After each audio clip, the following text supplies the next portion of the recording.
Olá, pessoal! Continuando aqui nossas aulas, certo? Nós vamos continuar hoje para finalizar o conteúdo de subprogramas, ok? Subprogramas funções. Nós vimos todo um conteúdo introdutório de subprogramas, vimos uma questão muito importante, que é a passagem de parâmetros, e nós vamos continuar hoje falando dos últimos assuntos que restam.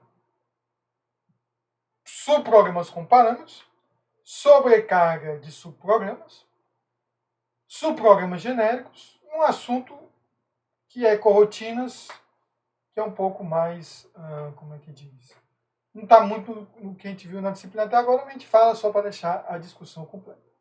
Ok? Então, até agora, em todas as nossas discussões de parâmetros formais, parâmetros reais, né, passagem, modo entrada, saída, modo saída, passagem por valor, passagem de referência, de certa forma, a gente discutiu aqui dali, nossos exemplos, foi como se fossem valores escalares, né? Discutir um pouquinho sobre a passagem de uma matriz e tal. Até você entende que nas linguagens orientadas ao objeto, a gente passa por referência, porque é o endereço do objeto do monte, tudo aquilo ali. Mas tudo até agora, gente, se você for pensar, foi passagem de dados. Mas será que eu posso passar para um subprograma no lugar de dados outro subprograma? Certo? Ele diz aqui, no nosso slide, que às vezes é conveniente enviar os nomes de subprograma como parâmetro. Ô, professor, o que seria isso? Passar uma função com parâmetro. Passar uma função com parâmetro de outra função. Certo? Para que você quer fazer isso, professor? Isso não me parece fazer sentido. Existem casos que são interessantes que isso é feito. Né? Quais casos? Vamos aqui no editor, né? Eu acredito, acho que o tamanho tá bom. Qualquer coisa aí, eu não queria dar mais um para não ficar tão, como é que diz, menor aí para mim, né? Vamos fazer esses exemplos aqui no C+, na pastinha C. Eu vou botar subprograma, parâmetro. Só que é o seguinte, os exemplos eu vou botar em C++. Ah, professor, C++ não vai ser um C++ tão mais. Vai ser um C++ básico só para a gente poder mostrar os exemplos. Ok? Eu acredito que na aula passada eu tinha pegado isso aqui, né? Eu vou botar aqui em cima. Isso daria para ser feito em, como é que diz? Em C. Eu acho que essa questão da função com. Eu acho que está ficando um pouco pequeno. Deixa eu ver como é que fica aqui. Não fica muito ruim para mim. Então eu vou fechar aqui do lado. Né? Eu posso fechar aqui. Eu acho que. Pronto. Tá bom assim. Eu acho que fica legal. Eu vou compilar ali embaixo. Mas eu acho que assim, no tamanho, né? Fica bom aqui para vocês, ok? Gente, o que é que dá para fazer em C? Vamos fazer em C++? Porque os outros exemplos mais para frente, de sobrecarga e genérico, fica melhor em C++, certo? Então, o que é que a gente vai fazer? Olha só. Deixa eu só tirar minha cara aqui, né, para ficar um pouco mais visível. Nós vamos, gente, utilizar como exemplo uma solução clássica que eles falam, que é como calcular a integral de uma função, certo? Como é que você calcula a integral de uma função? Você determina um intervalo e aplica essa função nesse intervalo e vai somando o valor. Professor, eu não fiz cálculo. eu não me lembro do que é uma integral. Não precisa se assustar. Olha só o que, é que eu vou escrever aqui, gente. Ó, só para questão de motivar. Double, certo? Integral. Essa vai ser minha função, certo? Eu poderia fazer o seguinte. Double integral. Eu vou retornar algo que é a área. É a área sobre uma curva no gráfico, né? Professor, toda vez que alguém fala em matemática, meu cérebro desliga. Tudo bem, jovem, mas vamos ver se pelo exemplo aqui você consegue ver. Ó. Ok? Double área. Se fosse só isso aqui, certo? Teria mistério do que está ocorrendo? Não. Né? Eu estou tendo um subprograma, retorna o double, está retornando a área zero, ok? Perfeito. Eu vou passar o seguinte, como é que diz? O seguinte, vou primeiro aqui definir uma variável aqui. Int. Não, int não, desculpa. Não, pode ser um int, vamos botar um double, né? Estamos usando double lá em cima. Double x1 e double x2. Ok? x1 e x2. x1 e x2 eu vou colocar um double que eu vou chamar de step. Certo? Então eu tenho como se fosse um intervalo inicial. Inicial não. Isso aqui está até assim, certo. Um ponto inicial na linha, né, no eixo X, um ponto final no eixo Y e um step. Eu poderia, óbvio, fazer uma verificação, né? Entre com a informação correta, x2, mas, enfim, entre com as coordenadas e o passo, né? Por assim dizer. Aí bota 2 pontinhos aqui, pronto, só para... né? Aí eu vou ler sim, né? Vamos ler x1, vamos ler x2 e vamos ler o step, certo? 3 leituras aí. x1, x2, x3. Ok? Então, até agora, nada de, como é que diz, de procedimento, nada de diferente. Na verdade, gente, para ficar um pouco mais, eu vou botar isso aqui, precisão. Precision, isso é um nome de variável, a gente não discute muito não, né? Ok? Eu vou ter lido isso aqui. O que que eu vou fazer? Certo? Eu vou aqui dentro dizer que eu tenho um double x1, né? Double. Estou botando o nome dos parâmetros formais, o mesmo nome dos parâmetros reais, mas isso eu não preciso, double preciso. Ok? Mas é que tá, eu vou calcular a integral de quem? Eu preciso saber qual é a função que eu vou calcular. Certo? Como é que eu vou definir essa função? Olha, eu posso definir essa função aqui fora. Double. Deixa eu ver aqui uma função bem interessante. Double square. X, né? Return x vezes x. Ah, tem que botar, óbvio, que x é double. Olha só essa funçãozinha. Não tem problema, né? Eu posso imaginar outra função, double.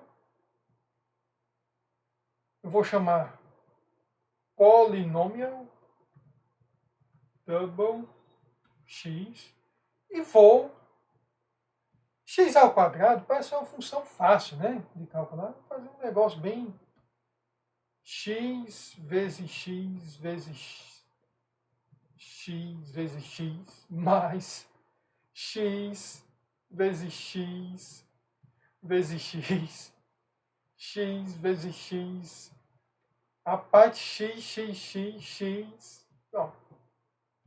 Eu ainda vou fazer ficar mais louco ainda. Ó. 4, 3, 2 e 1. Ah, 1 deixa, né? Olha, gente, isso aí é óbvio que não deve ser uma integral fácil de calcular. Ok? Vou ter essas duas funções. Certo? O que é que eu vou fazer? Eu vou escolher uma dessas funções e eu quero passar para essa função para ela poder calcular a integral. Mas como assim, professor? Dá para fazer isso? Dá. Olha o que é que eu faço aqui. Eu vou definir aqui double ponteiro f. Certo?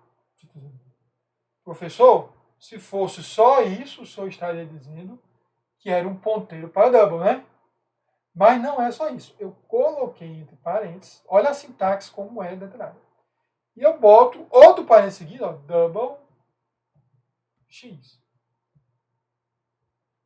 Olha só o que esse subprograma, certo? Eu estou esquecendo algo, deixa eu ver aqui. Não, ele demorou um pouquinho, mas olha só aí, certo? Eu estou recebendo, fazendo um subprograma. Isso aqui nós já sabemos, discutimos loucamente, né? Mas aqui, em C++, C, né? Olha o que é isso aqui. Certo? É a maneira que C e C++ encontra para um subprograma receber outro subprograma. Qual é essa maneira? Passar um ponteiro por função. Certo? Então, eu tenho que passar agora, vi aqui, eu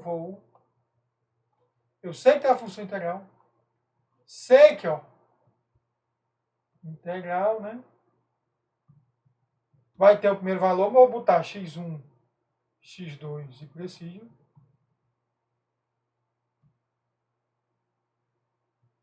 Vou botar int A. Int não. O que é que eu tanto boto int, hein? Double A e double B. Professor, mas o que é essa integral aí? Você não botou. Vamos botar lá o código. Certo? Return 0. Aí aqui, ó, no código, double. Aí sim eu vou chamar de step. É algo que eu boto x2 menos x1 dividido pela precisão. Certo? A área eu já iniciei com isso aí. Aí o que é que eu faço? For int i igual a 0 i menor do que a precisão, né? I mais. Laços em for de criança, né? Aí o que é que eu faço? Eu não precisava criar um bloco, mas eu faço área mais igual função de x1 mais 0,5. Se eu começo com x1, eu vou usar a área do retângulo. Pode usar a área do trapézio, pode usar a área, seja lá qual for. Não precisa se preocupar muito com essa questão, que isso é cálculo numérico, né, gente? O que nós precisamos fazer é entender o que está ocorrendo entre as invocações dos subprogramas. Vezes step. Eu acho que é isso aí. Base vezes altura. Certo? x1 mais i mais 0,5 vezes step. Então, isso dá uma caminhadazinha para o lado. Certo. Ok, bom, o que é importante, gente? É que essa funçãozinha aqui, ó, que eu estou invocando aqui, que está sendo invocada com esse valor que está sendo aumentado de pouco em pouco, eu não sei dentro da integral qual é essa função. Entendeu? Eu não sei qual é. O que é que eu vou ter que fazer? Eu vou ter que colocar aqui na invocação uma função que essa função vai receber e vai aplicar aqui dentro. Ah, professor, por que você não bota uma função f definida aqui fora? Porque eu quero poder mudar o que esse f é de acordo com o meu momento do programa. Ok? Isso me dá muita agilidade. Então, eu vou passar aqui, ó, square. E eu vou passar aqui polinomial. E faça aí um layout só para que nós acompanhemos, né? Com certeza vai dar um número todo quebrado, mas enfim. Só para te mostrar que são valores diferentes. Ok? Perfeito, acho que com isso daí. Então, o que é que eu quero que vocês vejam aqui, gente? Que essa integral, no momento está recebendo essa função square, e vai aplicar esse square aqui dentro. Certo? Em outro momento vai receber a função double, ou polinomial, e vai se aplicar. A pergunta, quando passou, olha aqui o que eu defini aqui. Eu defini que é uma função, um ponteiro por função, certo? Que retorna double e recebe um double. Se eu tivesse feito isso aqui, void,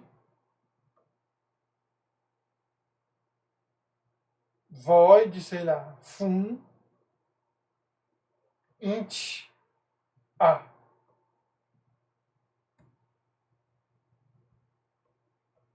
Certo?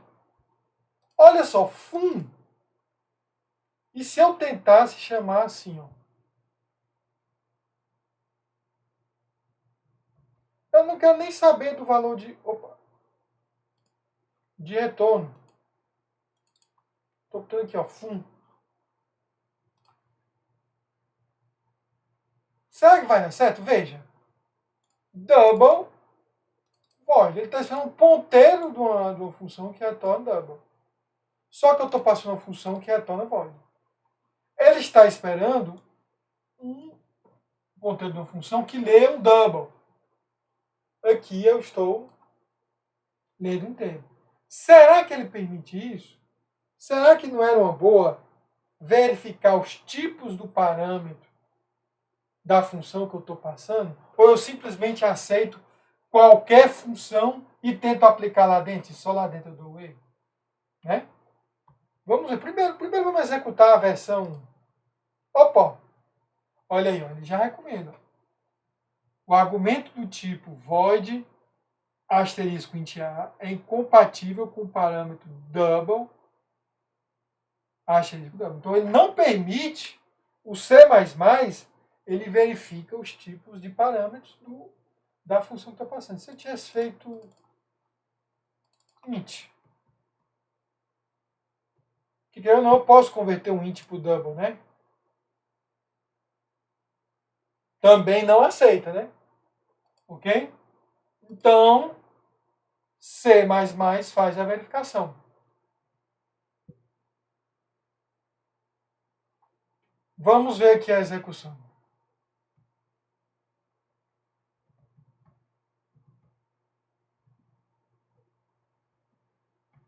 Deixa eu entrar no diretório, gente. Diretório bem profundo aí. Foi esse aqui, né? Ó. CL.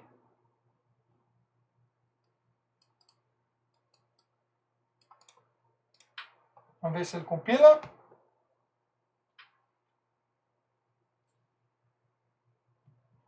Fun. Ah! Esse fun aqui que eu tinha.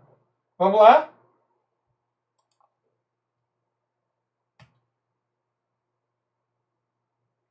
Certo, ele fala algumas coisas aqui, mas são avisos, né?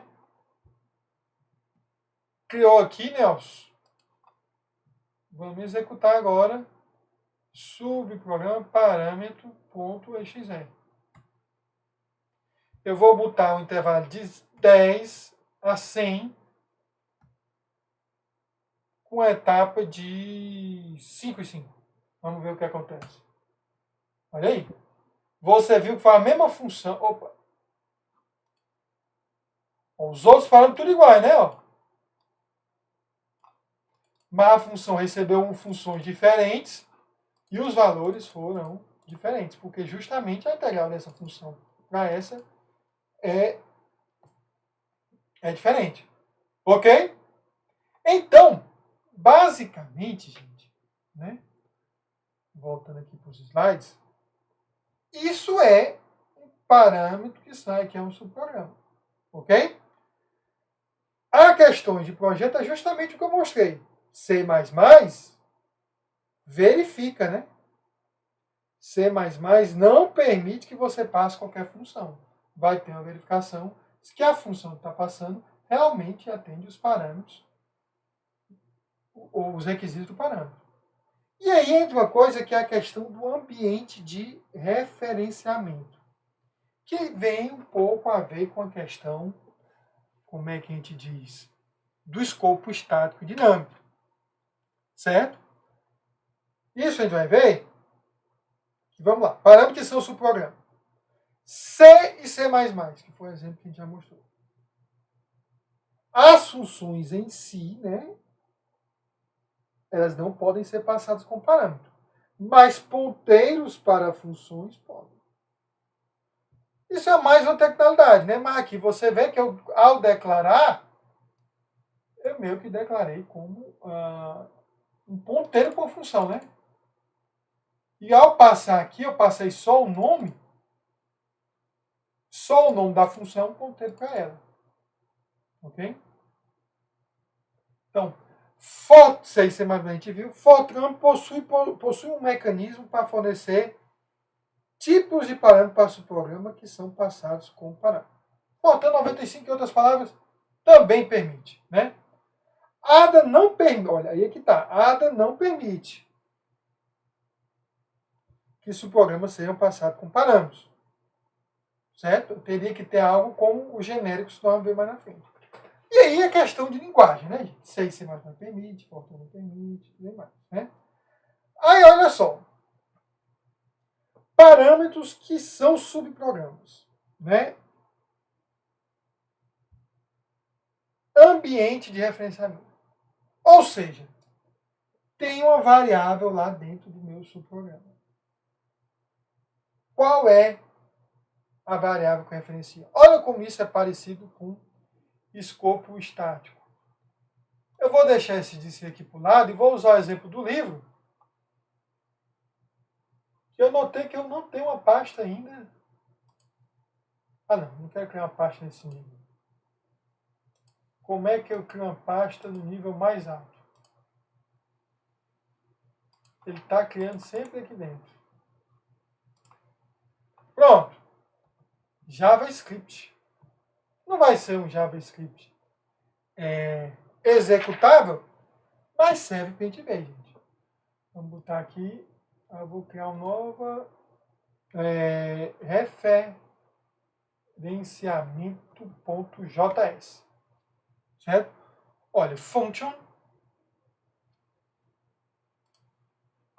Certo? Sub1. Uma função que ele está dizendo que é um subprograma 1. Ok? Você, como na minha linguagem, né, faz isso aqui. Eu vou dizer que tem uma variável x. Certo? Eu vou dizer que esse x recebe 1. E vou dizer que eu chamo um tal de sub3. Aí você diz, quem é esse sub3? Ok? Inicialmente, vamos fazer o seguinte. Olha, aqui eu defini uma variável, iniciarei ela e chamo 3. Vou dizer que isso aqui é a cor que JavaScript permite. Ó, gente. Definir uma função dentro da outra.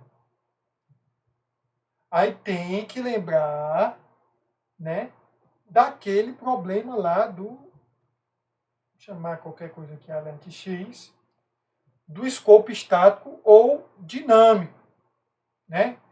Em JavaScript, o escopo é estático, né? Só Lisp, aquela outra linguagem mais estranha que tinha, o escopo dinâmico. Defini uma função 2, aí dentro da função 1. Vou definir uma função sub3, certo? Ok? E essa sub3, ó, até agora o que é que eu tenho? Sub1, uma variável interna, certo? Sub3 vai ter uma variável também interna a sub3, certo? Eu vou dizer que x igual a 3 e vou chamar um sub4, passando sub2, ó, certo? E finalizo aí meu sub3. Já está dando meio que um nó na cabeça, né? Mas vamos lá. E por último, quem é que está faltando aí? Vou definir um sub4, que recebe um parâmetro que é um sub-x, não sei quem é esse sub-x, né? Var também tem um x, x recebe 4, e eu chamo o sub-x. E termino aí a variável. Aí eu faço a pergunta a vocês. Não lembra aquele problema de escopo?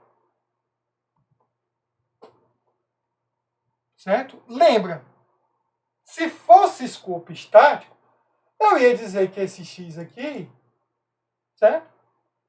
Sempre está referenciando esse. E que esse x aqui de sub 2 vai referenciar quem? Esse aqui. Porque estaticamente esse bloco está dentro desse, né? Ok? Mas aqui tem uma coisa estranha. Eu vou receber um sub-x. E esse sub-x, eu não sei quem é. Ainda, né? Eu vou saber aqui que eu estou chamando com sub-2. Mas poderia chamar sub-4 com sub-n, com o próprio sub-3, com sub-1 de novo. A gente não sabe, pode ser recursivo, né? Então a gente não sabe quem é esse sub-x. E como eu não sei quem é sub-x, eu não sei qual é o escopo estático dele. Então fica aquela dúvida. Esse x, que pode vir a ser usado em sub-x, é qual x? É o x do 4? É o x do 3? É o x do 1? Aí vai depender de como a linguagem escolhe a definição. Por exemplo, existem 3 tipos. A vinculação rasa, a vinculação profunda e a vinculação ad hoc, que é como se fosse uma vinculação sem estrutura. Se nós pegarmos a vinculação rasa,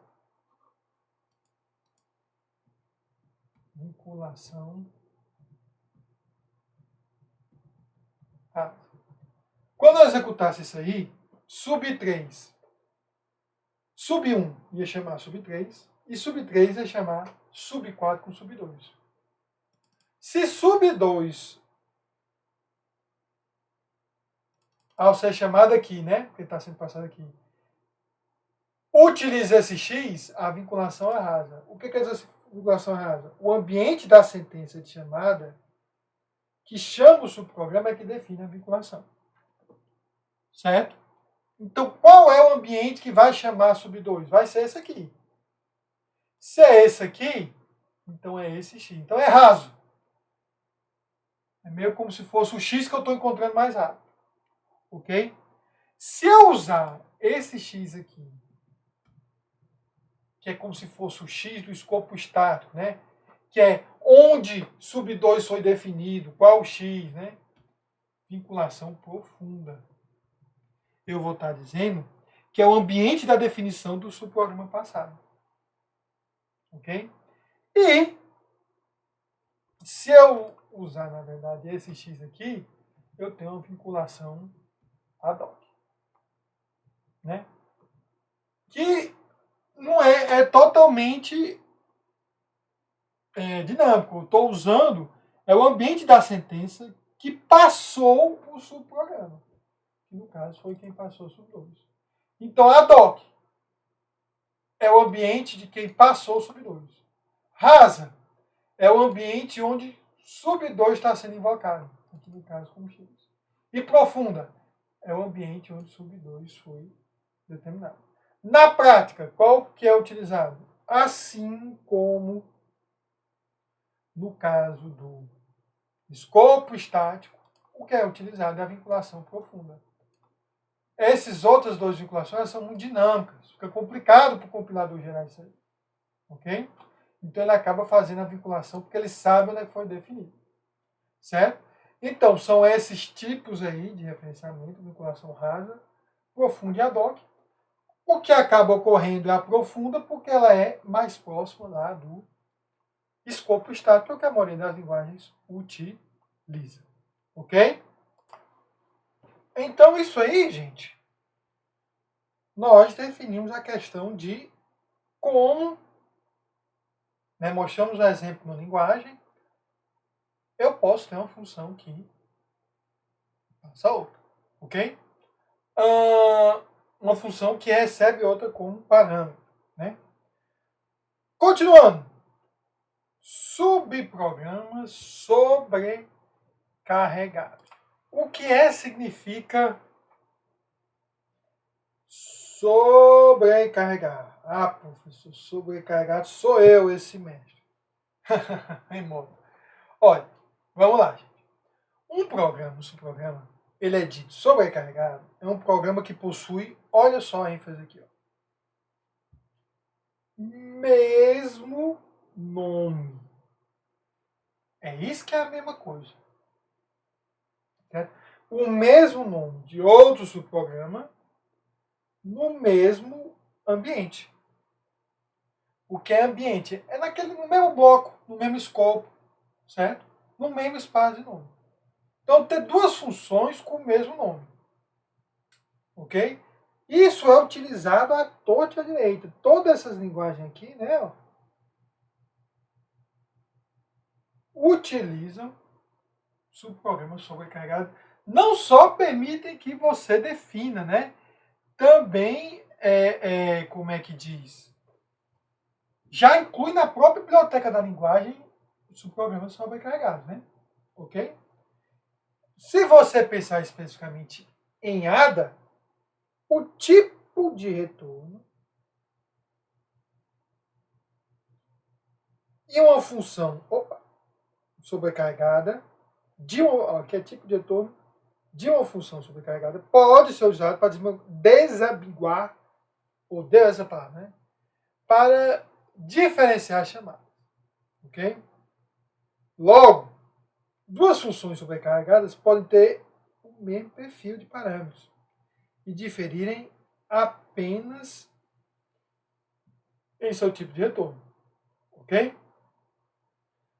ADA, Java, C++, C Sharp permitem ao usuário escrever múltiplas versões de subprogramas com o mesmo nome. Ok? Eu acho que isso aí fica meio abstrato, né? Vamos fazer um exemplo em C++. Certo? Em C++, subprograma sobrecarregador. Eu acho que num dos exercícios aí, nós pedimos uma função para comparar strings, né? Não sei se vocês se lembram disso. Na verdade, pedi para redefinir, né, uma cor que já existe, você definir novamente. Certo? Então foi o seguinte, ó, existe uma função, certo? Essa função, nós vamos fazer essa função, deixa eu pensar aqui em tempo real como é que vou fazer uma função int compara, certo? Bom, e vou fazer assim, menor que zero, não, zero, né?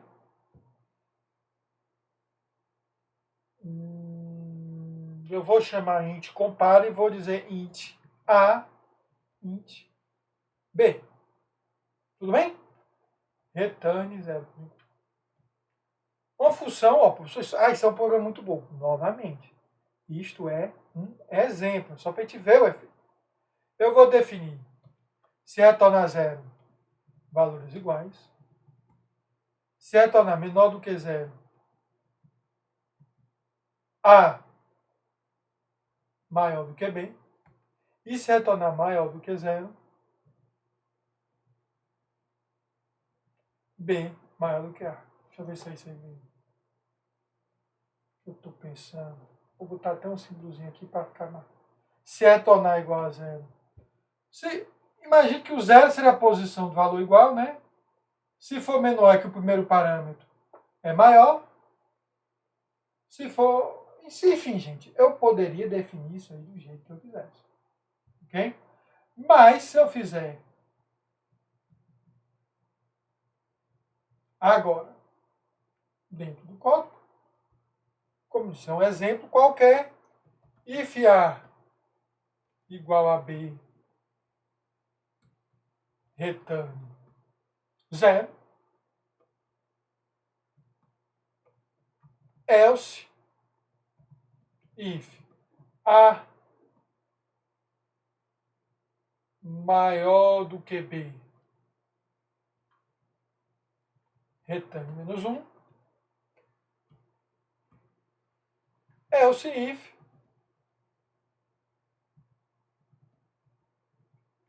A maior do que B,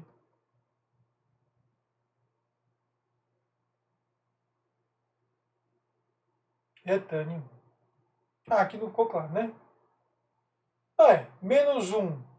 Não, tá ao contrário, né? Eu tinha botado menor que 0, A maior do que B. A menor que pronto. É isso aí. Compara, funçãozinha show, não tem mistério, né? Aí eu posso lá chamar, né? Dizer que cout compara, sei lá. Vou colocar aqui. Não vou declarar as variáveis, não. Vou deixar que ele faça o cache aí, né? 10 e 100.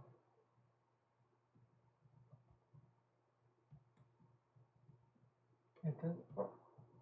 Programa mais bobo impossível, né? Vamos lá.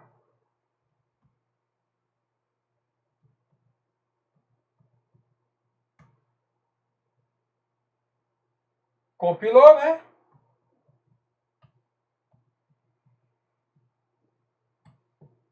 Retornou 1, né?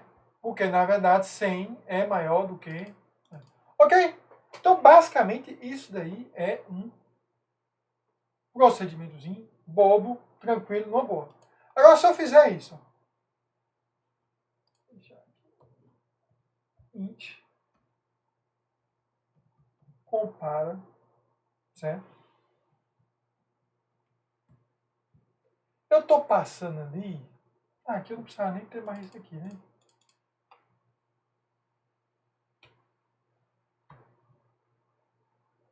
Olha, comparei números inteiros. Comparar ponto flutuante, eu podia botar double aqui, né? Mas eu acho que não seria muito interessante. Qual seria um cenário mais legal para mostrar comparando coisas diferentes? Vamos botar para comparar, gente, strings. Não vou nem usar string C++, que eu não sei usar aquela string. Vamos botar duas stringzinhas, né? Chá, pá. Olha só. Aí, mantendo o foco aqui, ó. Vão ser dois métodos que vão ser diferentes, né? Int, mas olha aqui, e até o nome é diferente, ok? Até o nome é diferente. Né? O que eu posso fazer? Eu posso fazer o seguinte, eu não vou fazer a comparação completa de strings, eu vou fazer só isso aqui, ó, char P1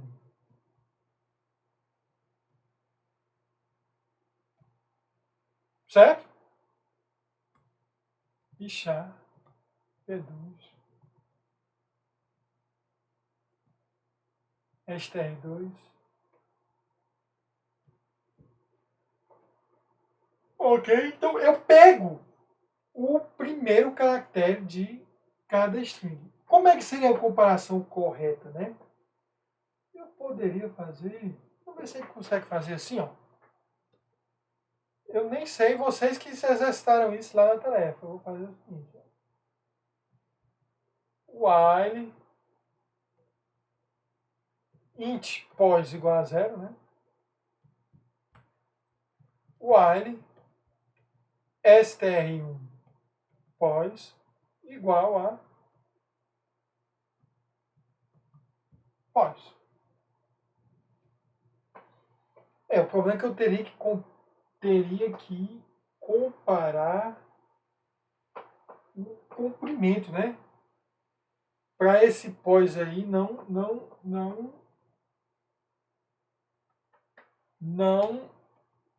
romper o comprimento da string. Mas vamos fazer de uma maneira rápida, porque o importante é mostrar, né? Pós mais,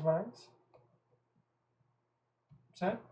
Enquanto as duas strings forem iguais, ele vai percorrendo cada string, né? Enquanto os elementos forem iguais, ele vai percorrendo, vai aumentando, né? Parou. Então não são iguais, então enquanto eles são diferentes. Então nessa posição, nesse momento, str1 tem um caractere diferente de str2, né? Então, como é que eu faria para comparar? If str1 pós, quando for parou,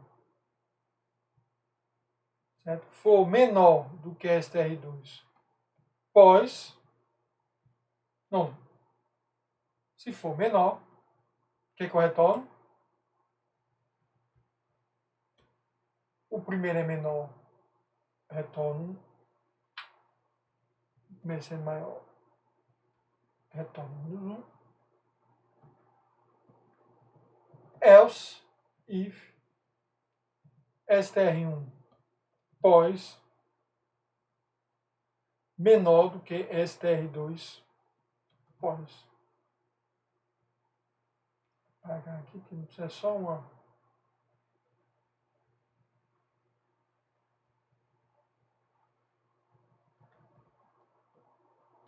Pessoal, tem muito caso, porque como é que eles fazem, como é que faz mesmo? Acredito que vocês tenham feito até lá na questão. Eu teria que comparar os tamanhos, tá? Eu só quero aqui fazer algo para mostrar o problema. Que o problema é o seguinte, o problema não. Eu estou sobrecarregando o método compara. Certo? E ao sobrecarregar o método compara, eu vou poder chamar passando parâmetros diferentes, de tipos diferentes. E de acordo com o que eu estiver passando aqui, o compilador escolhe chamar isso ou isso. Certo? Aqui eu poderia até pegar de algum de vocês lá o código, né? Dos exercícios e colar aqui. Mas deixa aí, uma versão incompleta aí, só para a gente ver. Ok? Aí se eu posso agora, ó, chamar, compara, né? Com ABC XYZ. Eu teria que também subtrair isso aqui do caractere ASCII também. Mas não importa, certo, gente? Eu não vou perder muito tempo com isso. Eu só quero que vocês vejam que são dois subprogramas diferentes, né? Mas tem o mesmo nome. E tem até o mesmo valor de retorno. Mas porque eu estou usando parâmetros diferentes, e aqui o compilador percebe isso aqui, Ele, ao chegar aqui, o que ele vai ver? Rapaz, são dois valores que eu consigo transformar em inteiro. Então, eu vou chamar esta versão. Né? Rapaz, são dois valores que eu consigo transformar em strings. Certo? Então, eu vou chamar essa versão. Ok? Vamos ver se compila aqui.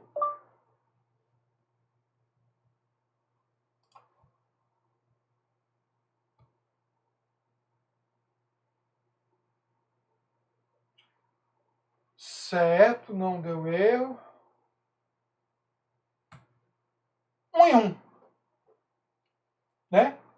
1 em 1 significa que, em ambos os casos, aqui eu usei A, B, C, o A vem antes do B, né? Ou do Z, então ABC seria menor do que XYZ. Mas não importa, gente. Né? O que eu quero que vocês vejam é justamente isso aqui, né? Você tem parâmetros reais diferentes e o compilador consegue escolher quais são. Isso são métodos sobrecarregados. Subprogramas, eu falo método, né? Mas são subprogramas sobrecarregados. Ok? Então, é mais uma questão a ser tratada aí. A maioria das linguagens permite de uma maneira ou de outra. Acaba não sendo muito complicado, porque como os parâmetros têm que ser diferentes, né? Ou então o tipo de retorno, o compilador bota lá um apelido na tabela de símbolos e consegue resolver isso aí numa boa. Aí o que é que agora nós vamos, por exemplo, um pouquinho de um assunto que está subindo aí o nível de abstração, certo? Que são os subprogramas genéricos, certo? O que é que esse subprograma genérico significa? Quem já fez orientação a objeto já viu lá direto no array list das vidas, né, que você sempre passa o tipo do array list. Só que você não passa o tipo do array list com um parâmetro, né? Você passa entre um símbolo. Opa, não está funcionando aqui a minha canetinha. Deixa eu simplesmente recalibrar aqui. Olha, eu passo com o símbolo do menor maior, né? Eu passo um tipo aqui e eu crio um array list inteiro. Eu crio um array list tudo. É aquilo ali. Ali eu estou parametrizando classes, mas no caso do C++ é a mesma coisa. Então, um subprograma ele pode ser de genérico,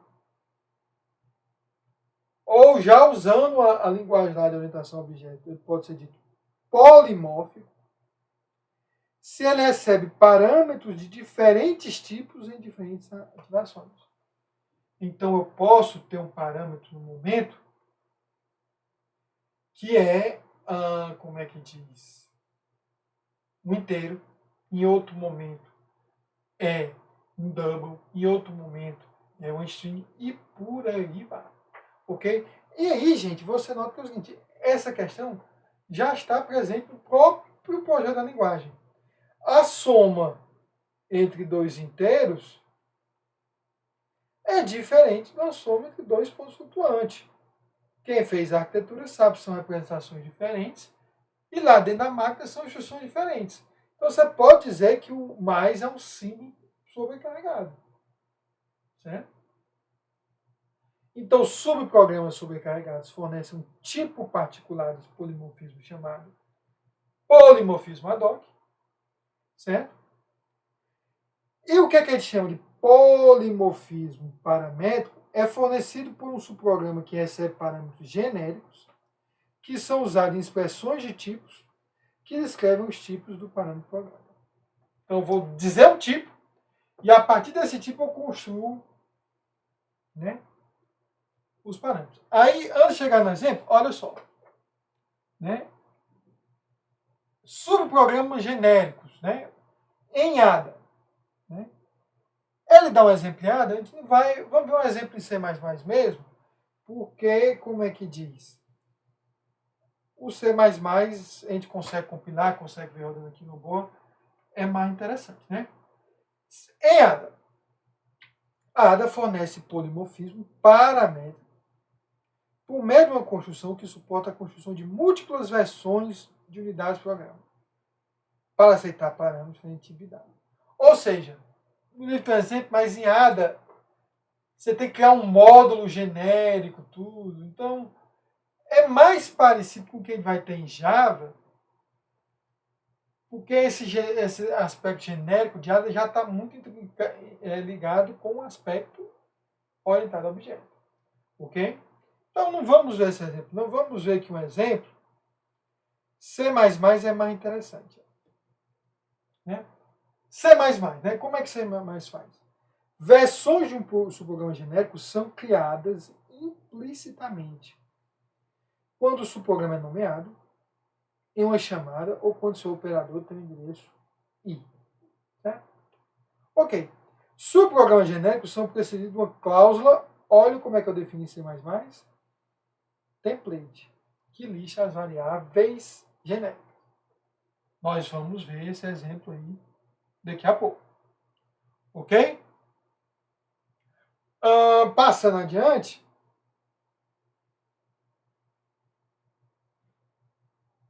Em Java, né, você tem a grande novidade, como Java é fortemente orientado a objeto, novidade e restrição, enquanto o C++ Java podia passar com um parâmetro genérico um tipo primitivo, aqui nós só vamos poder passar classes. Okay? Porque aí é a restrição de Java. Né? Métodos genéricos em Java são instanciados apenas uma vez, como realmente genérico. C++ meio que cria versões de acordo com o programa que está sendo compilado. Java não, Java só cria uma versão e essa versão vai ter que atuar. Mas por que Java dá certo? Porque Java, gente, tem uma classe, como é fortemente orientada a objeto, e só classes podem ser passadas com parâmetros genéricos, eu posso até criar um método lidando tudo com object. Ou com a classe mais alto nível. Então, eu consigo gerar o mesmo código para dar certo em todas as vezes. Né? Em C++, eu não tenho essa facilidade. Não tenho uma classe object. Né? Então, você tem que o compilador gerar. Ok? Em C Sharp, é parecido com Java 5, certo? A diferença é que os parâmetros de tipo de reais de uma chamada podem ser omitidos. Então, ele tem tipo um tipo de correção aí mais automatizado, né?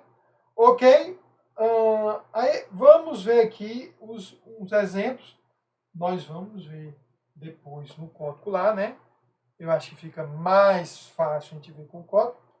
Mas olha só aí. Você vê que você tem, no fundo, em C++, né, e tal, isso se chama template. Em português, algumas pessoas traduzem para gabaritos, né? Então, antes de definir a função mesmo, que é a função max, você bota template, classe type, aí você bota aqui, ó, type.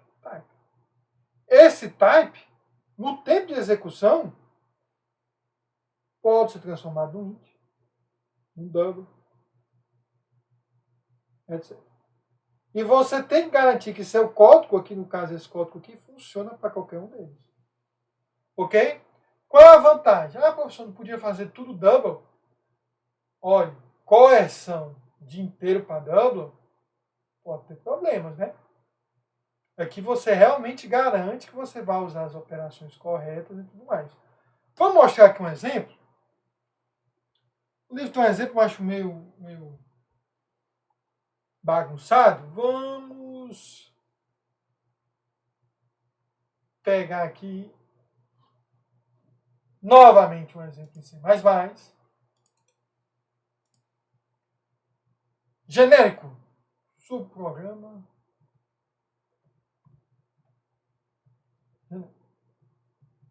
Acho que é até legal, porque quem já viu Java, opa, com certeza já deve ter feito lá, como é que diz? Alguma coisa do tipo. Então, vê um pouco diferente, né? Cadê aqui? Int main. Vamos só para ficar diferente, vamos botar aqui uma stringzinha nativa, né? Certo? E vamos fazer o seguinte, eu vou criar,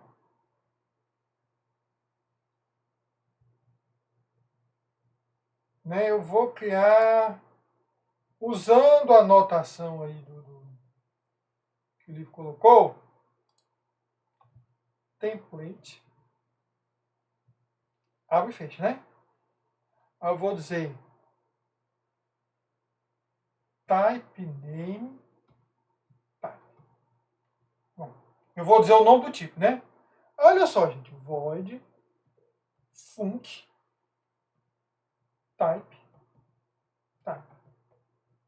type A, né? Type B. Ok? E eu vou simplesmente dizer isso. Sound. Mesmo tipo. Tá vendo aqui, ó? Eu estou passando A e B. A e B tem que ser do mesmo tipo genérico que foi definido na chamada. Ok? Aí, olha só. Vamos fazer adiante aqui outro. Template. Né?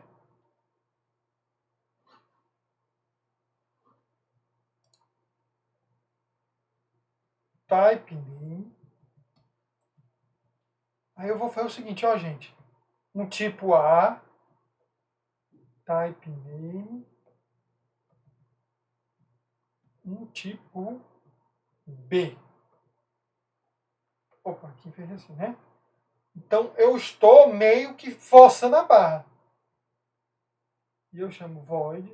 E eu vou forçar uma barra. Eu vou sobrecarregar esse void. Ó. Type A. Type B. Forçando a barra. E vou simplesmente dizer tipos diferentes. O que eu estou querendo mostrar, gente? Que, além da função sobrecarregada, eu vou poder usar os parâmetros para me ajudar a decidir qual função eu tenho que chamar. Então, se eu chamar func, os dois valores são do mesmo tipo, isso aqui executa. Então, dinamicamente, ele vai pegar o tipo, vai definir esses dois, vão ver que é do mesmo e joga essa daqui. Né? Olha só. Se eu fizer func, 10 e 100. Ele vai pegar o 10, certo? Qual tipo que pode ser 10? O padrão é inteiro. Então ele vai criar uma versão dessa função aqui com inteiro. Vai ver o 100. O 100 também é inteiro? É. Então não importa, ele vai pegar isso aqui e vai dizer que é do mesmo tipo. Ok? Agora se eu chamar, olha só o que eu vou fazer.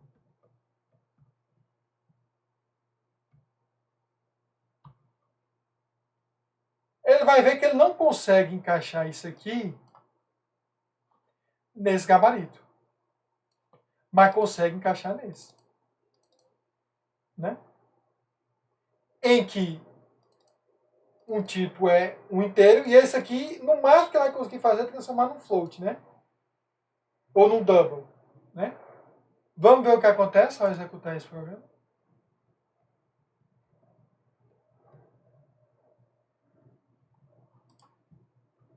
Genérico, né?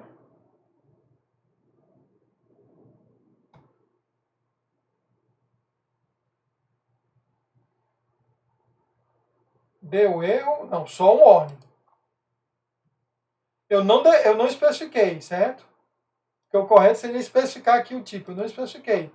Mas por que eu não especifiquei? Porque eu queria justamente mostrar que ele consegue descobrir, ó, apesar do ó. Deixa eu ver aqui. É para dar igual e diferente. O mesmo tipo e tipo diferente. Tá vendo? Porque justamente ele consegue pegar pelo gabarito, que eu tenho um gabarito aqui que ele vai pegar, ó, isso é um inteiro. Então, o outro também tem que ser inteiro, porque é type, né? Ó, jogou do mesmo tipo. Aqui são tipos diferentes. Então, eu podia botar aqui qualquer brincadeira aí que eu quisesse, né? Então, mas professor, digamos que eu quisesse forçar. Eu poderia fazer isso aqui.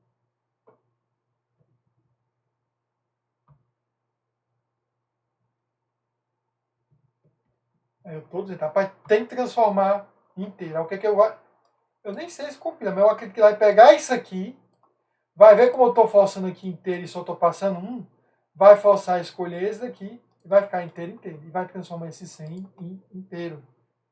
Mas talvez o compilador dê... Eu não.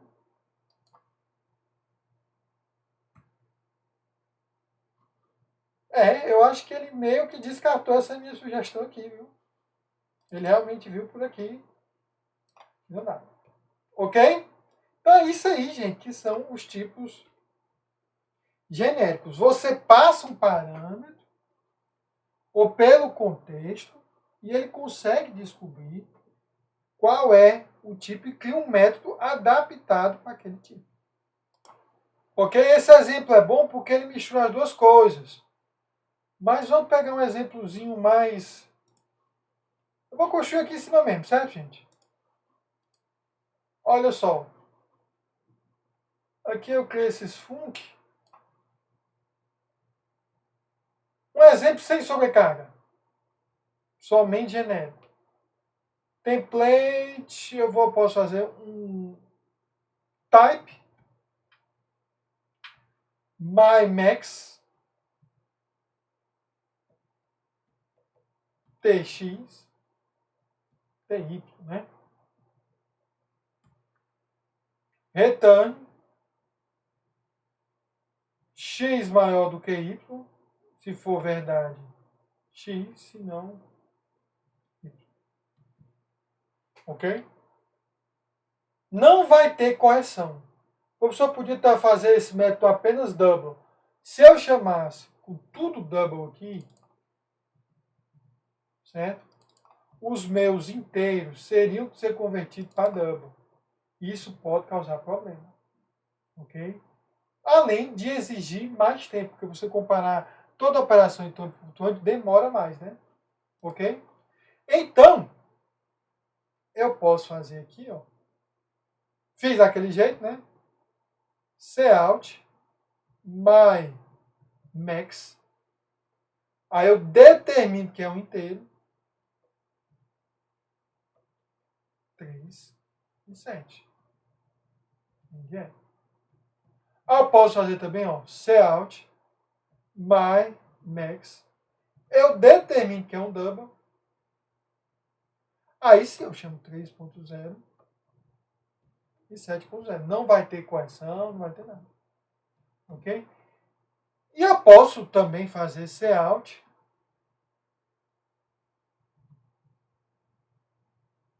qual tipo? Char. Não tem problema. G e E. Né? Vamos lá? Opa!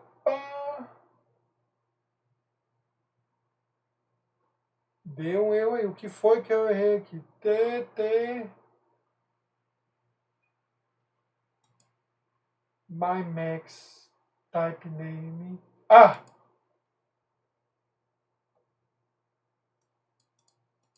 Misturei aqui os T's da vida, né? Esse nome teu eu posso mudar, posso fazer o que eu quiser. Chamar como eu quiser, né? Vamos lá executar? Olha só o que, é que vai ocorrer. 7G. Ele retorna. É muito simples. Você podia fazer tudo double. Mas isso vai ter um problema de desempenho, um problema de tudo isso aqui. É que você permite você criar, que o programa ele cria uma versão, né? O que é que eu estou pedindo lá na atividade? Eu estou pedindo para você fazer a questão de uma matriz, né? Aqui eu estou falando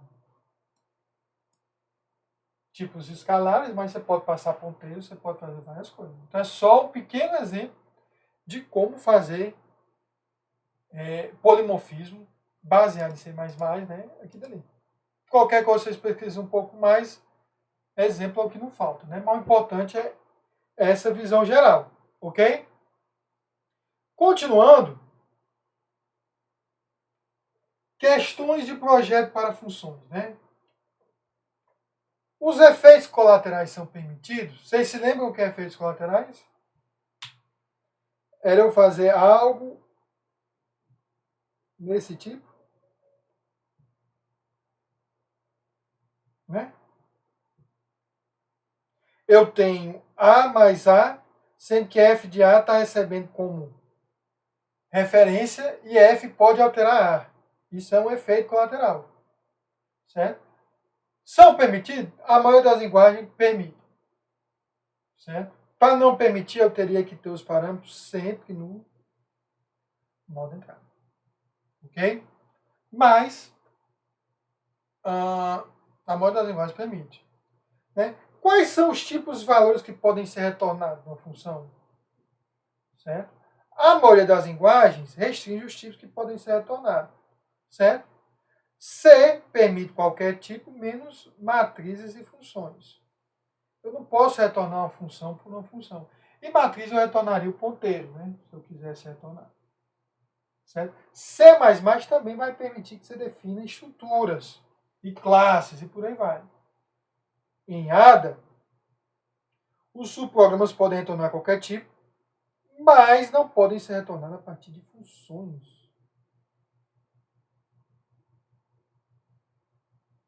Entendi isso aqui. Eu acho que ele está querendo dizer que não dá para retornar subprograma. Mas, enfim. Métodos em Java e C# também podem retornar qualquer tipo, né? E Python e Ruby, métodos são objetos que podem ser tratados como qualquer outro. E Lua permite valores, né? Em geral, o que a gente tem que ver aqui dessa discussão? É que a maioria da linguagem retorna, só permite você retornar um valor como retorno, né? Uma referência. Se você quiser retornar mais de um valor, você vai ter que criar uma estrutura ou um objeto e retornar isso aí.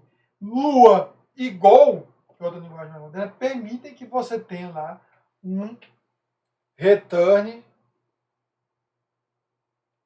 A, B. E aí retorna dois valores. Okay? São essas questões. Né? Eu já falei, né, que como eu posso sobrecarregar funções, eu posso sobrecarregar operadores, ok? Aí você pode ter certeza que a maioria dos operadores aritméticos mais, menos, multiplicação são sobrecarregados para permitir operações inteiros, em caracteres e tudo mais.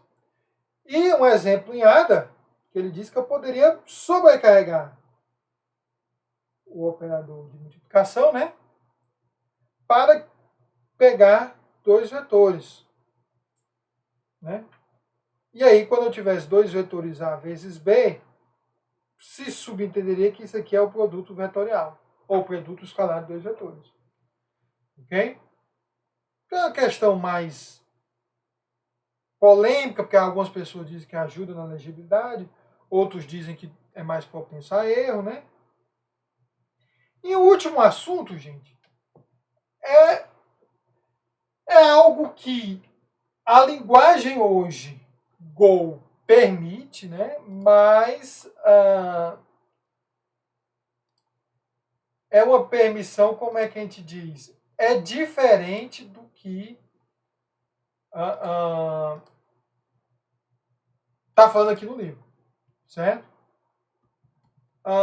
Como assim, professor?